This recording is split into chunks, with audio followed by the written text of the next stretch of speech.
from my perspective, it starts with an S curve.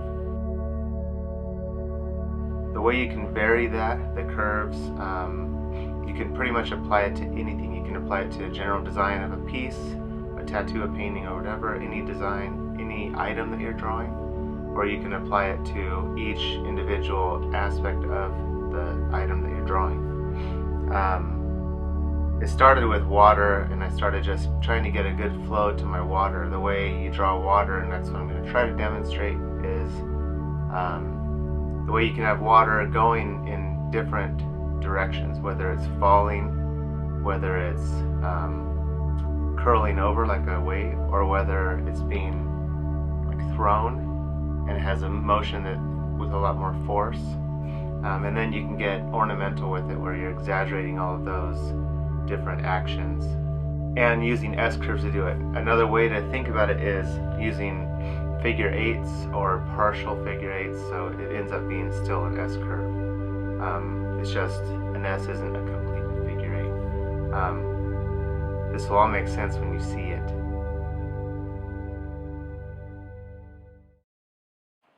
An S. Now, that's the basic foundation, or a figure eight. And the way you can vary these are, an S can be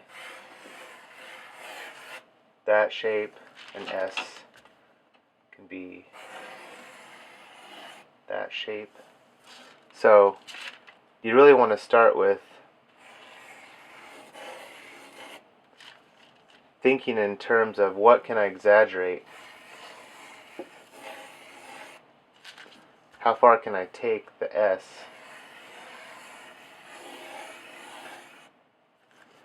Or how simple can I make it? That's exactly the same. That I didn't really get very creative going from this one to this one.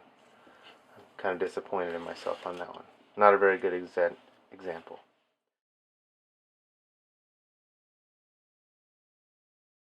I want to start by doing water as an example. Now, water we think of in terms of Japanese style. This is what people draw. They go 1, 2, 3, and then they don't know what to do with that, so then they go, I don't know what to do with this, I'll do that. So there's like an amateur water from a tattoo artist. Now, the same structure, these are just the curls of when water's moving. It's the curl of the water, and then these are supposed to represent the drops at the end of the wave. So, what I do is I start with, say, an S curve. So I come maybe the bottom of an S, and that ends up being the flow of the wave. Now, the way I would do it is I would take a highlighter because it's light, and then I can move my hand a little more. I'm going to take this down. I can move my hand a little more naturally if I go faster. That's why I use a highlighter or a Sharpie on a person's skin. And then I just build off of that S. So here's an S curve, and then I just kind of build off of it. And I try to get this movement with my hand.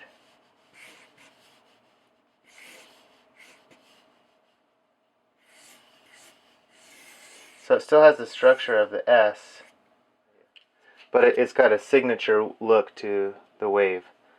So then I just take my pin, and then I'll just follow it and let it be kind of organic. So I hook around there.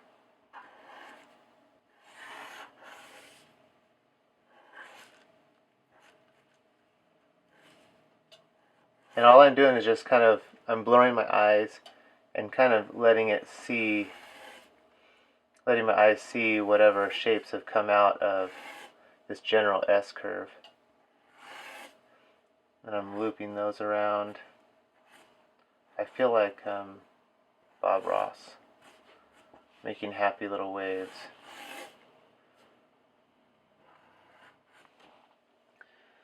So then you can go through and beef up the water if you wanted to add more curls in there, more water droplets. You can add some actual drops. So now I'm just going to try it again, a different highlighter, just something light so I can kind of get a movement to it. So I'll start with, I have the S curve, and say I want this one to be a little more ornamental or feminine, if you will. I'll curl it.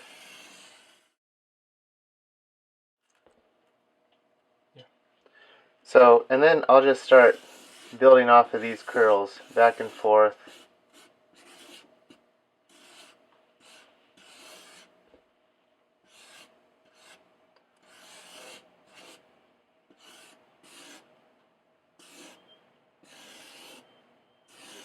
So, same kind of thing. I'm just going to build off of what I see happening in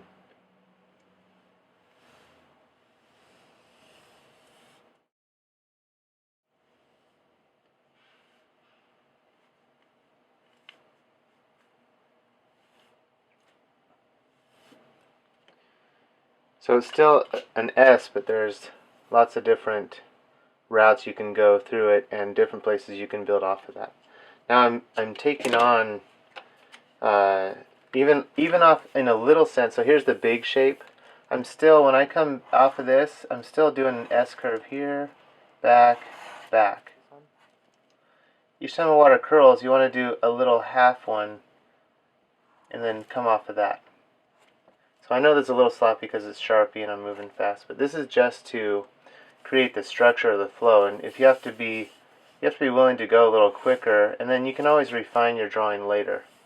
You can add variation. You don't want them to all look the same, so you can add some variation to the size and do some smaller ones. Go through and add some of those little back hooks. You can hook up coming into the back side of each of the finger waves. Okay, so I'm going to try to do this a little bit bigger, and so basically I'm trying to create a wave that's going to flow up. It's going to be like the water's moving or being thrown from down here. So I'm going to start just basically drawing an S backwards, and it's going to come up, and then up. Now, there's my general S shape. And then what I do is I'll just build off of those, but I keep my hand moving in that kind of fluid back and forth S's or figure eights. So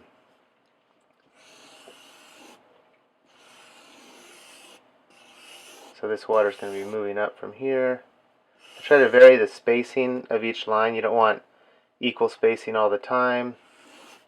And then this water is getting kind of thrown or slung. So I'm just going to create the finger waves coming off of that. Let's see. Hook these back this way.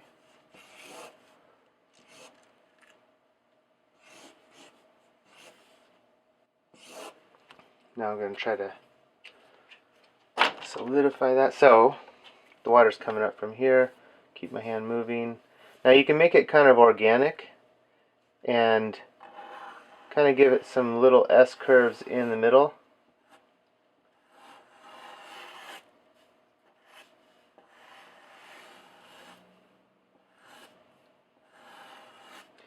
I vary where I want my lines to end and begin.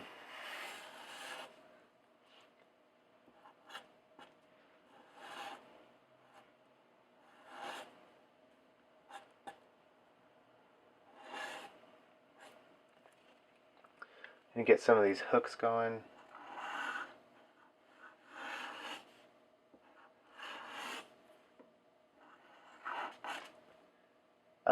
You want to watch for having it go thick and then thin again. I think they look better when they just keep tapering up to larger instead of rounded. If I don't connect the line, instead of connecting that line, I'll usually just pull it off the back or the bottom of whatever it was going to connect to. Vary those.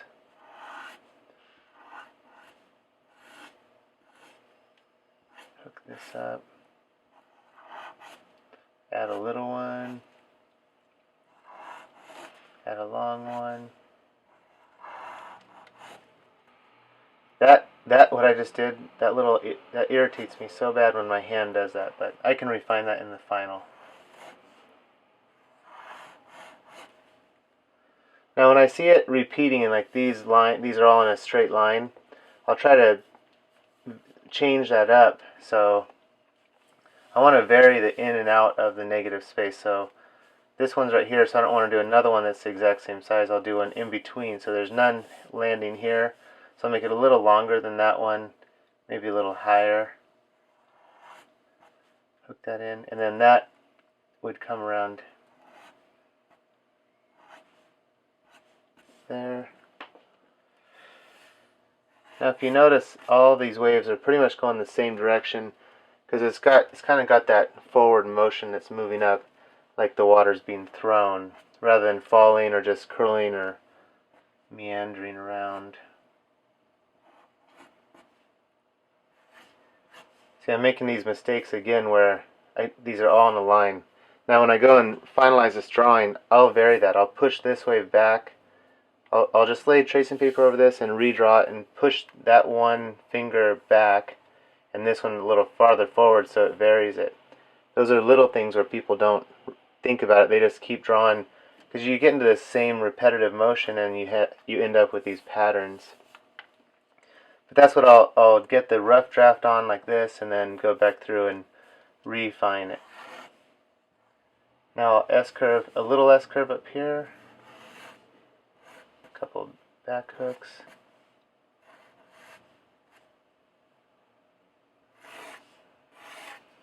Even this shape is an S-curve, a backwards one, but still.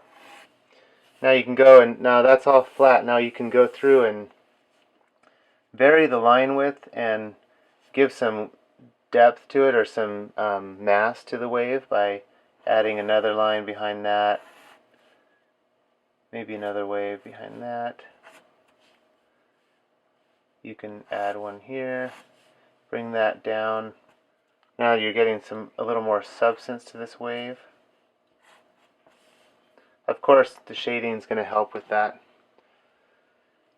But you might bring this all the way down, around, bring it back up, and have some water in the background going the other direction.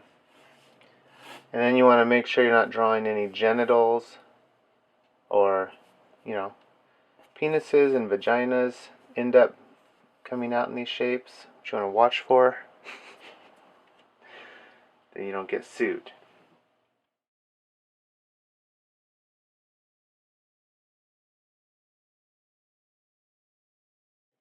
Okay, I do want to talk about a couple different directions. So when you think of water, don't just think of the three curls that everyone does. 3 and then another layer, 3, another layer, 3. I think of how do I want this water to come across? Is it falling? Is it curling? Is it being thrown? So you can have like falling water, and I just think of the way water would fall, the direction. So it's coming down off of rocks or something. Now, or you could have water curling.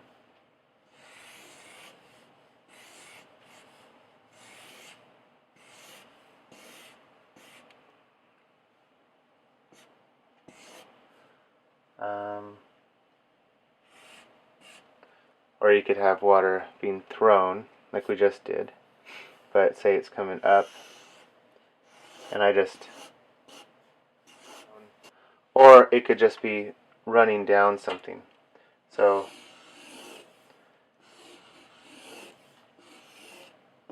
here's 4 different types of water. So you guys can see it more. I'm going to have, this water's falling off of something.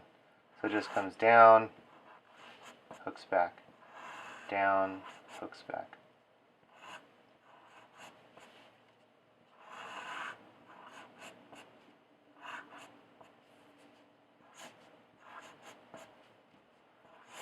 I do a little hook, come up a little ways, make a little, I don't know what that's called, but it's just these little bumps and texture in the water. And then I'll come from the back side of that, each one of those things, and throw in places where you can shade from. So you would shade from there back. I think you guys get it. This is falling water. It's coming down. You have curling water, which we've kind of already done. And you can get really round with this. You just want to watch for varying the size, and I think the back side of the wave is just as important, and it's those places where I'm not as practiced.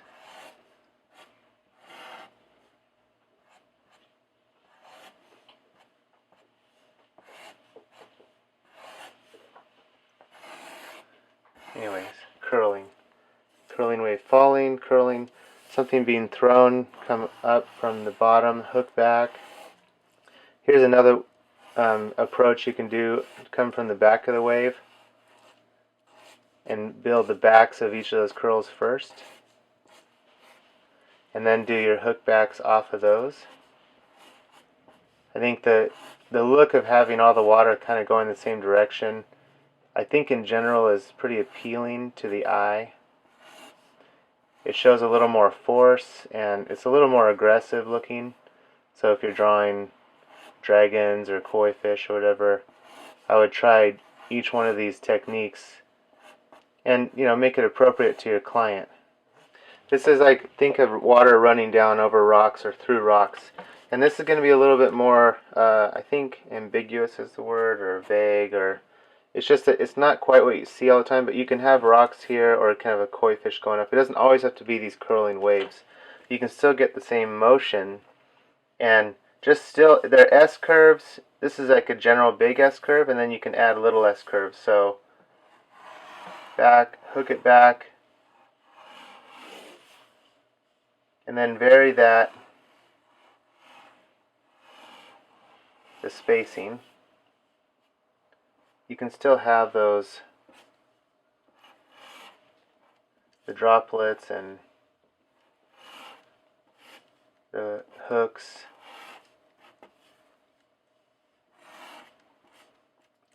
It's still water, and you can have a koi fish swimming up through that.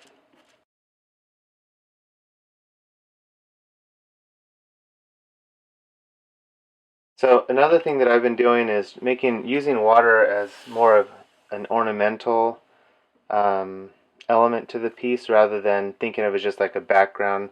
But you can frame things in. So say you have your item here. You have your, whatever your focal point is. Say you're doing a portrait or something that's here on the design. And you want to frame that in some water. I'll just start with S curves, and you can think of it as C curves or S curves, but so you have your general frame. Then I'll just go through, and it's just like you would do any scrolling. You build off of there, have things hook back, reach forward.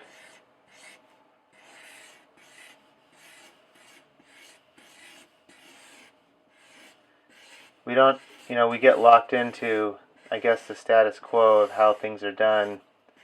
And I'm always looking for ways to vary that and try to get, something new, something a little more fresh. And the highlighter is really nice, because then you're not busying it up with a bunch of dark lines. I know people use red pens or something, but they take too long. Like this is just super fast.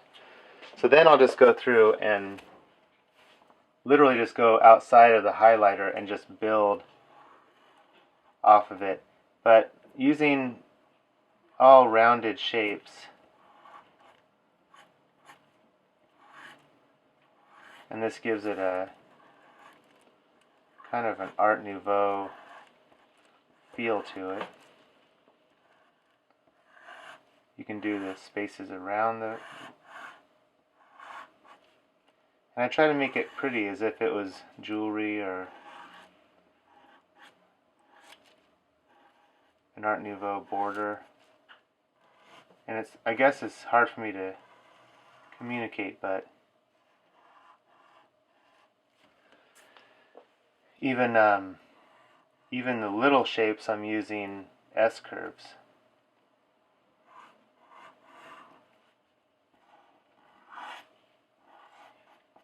Obviously everything can be refined. This is just the second, in the steps of it all. This is like the second. This is taking the rough structure,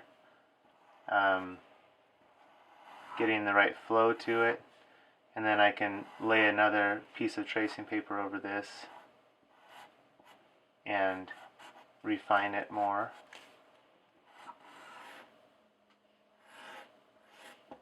I don't like that because it's all going in one direction.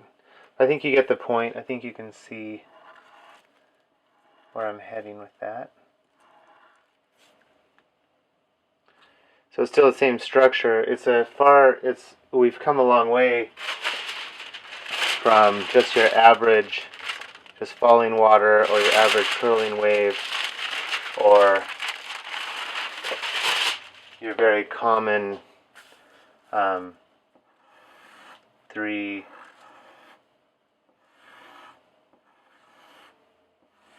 wave curl that everyone does.